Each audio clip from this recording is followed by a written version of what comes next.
Most health issues don't come from a single cause. Right? In this video, I want to try and break down for you a different way of thinking rather than what's causing my anxiety, what's causing the cancer, what's causing my burnout, right? This is the wrong question.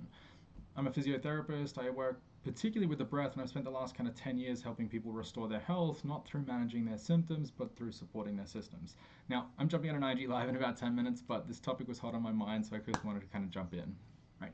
If we reframe the question, right, rather than like what's wrong or what caused this dysfunction, we have to consider this concept of accumulation, right?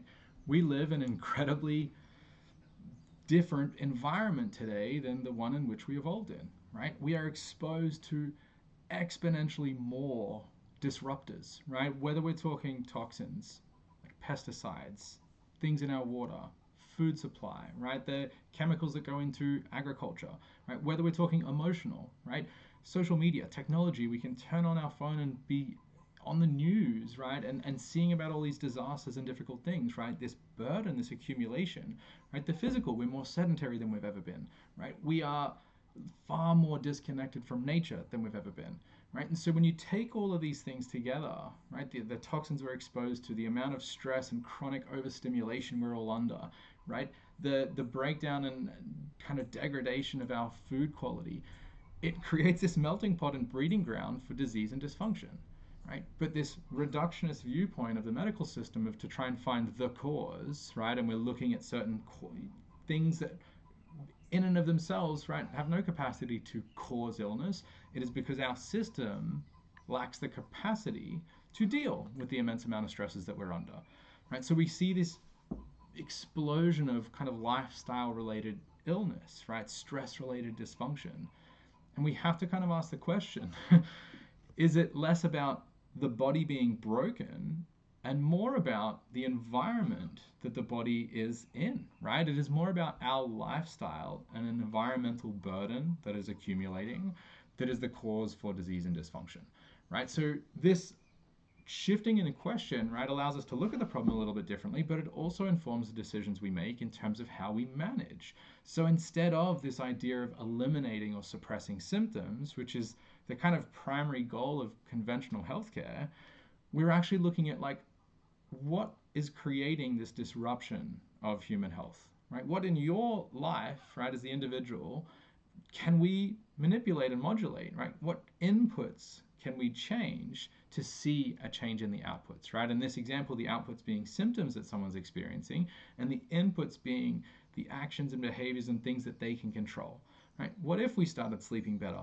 moving more, right?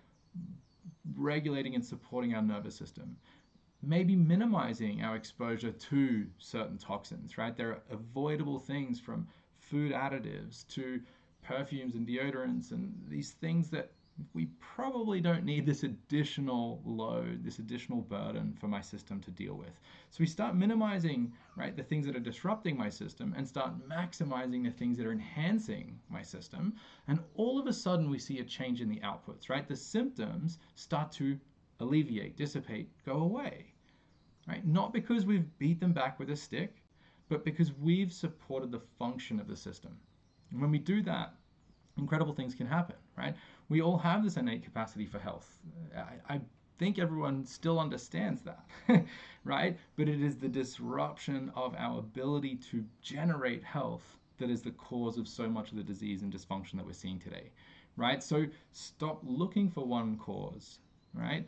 And start asking a different question, right? What can we remove and what can we support to enhance how the human system is functioning, right?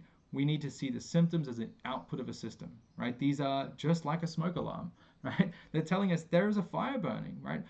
But they're not telling us what started the fire or where, right? That requires us to apply some intention, some attention, right? And to start to develop some stuff. The other thing about a smoke alarm, right, is conventional healthcare, its method is to rip the smoke alarm out, right? We hear that annoying beep, beep, beep, and we're like, we don't like that. Let's eliminate that or suppress that, right? So we rip the smoke alarm out. And now, even worse, the fire continues to burn. So we need to look upstream rather than downstream. If this resonates, right, I'd invite you to subscribe, join your newsletter. I really get passionate about helping health practitioners see this little bit of a different lens, a different model, a different approach. That doesn't mean we need to change the tools that we're using, but really a broader understanding of what is necessary for someone to actually express health. Thanks. See you on the next one.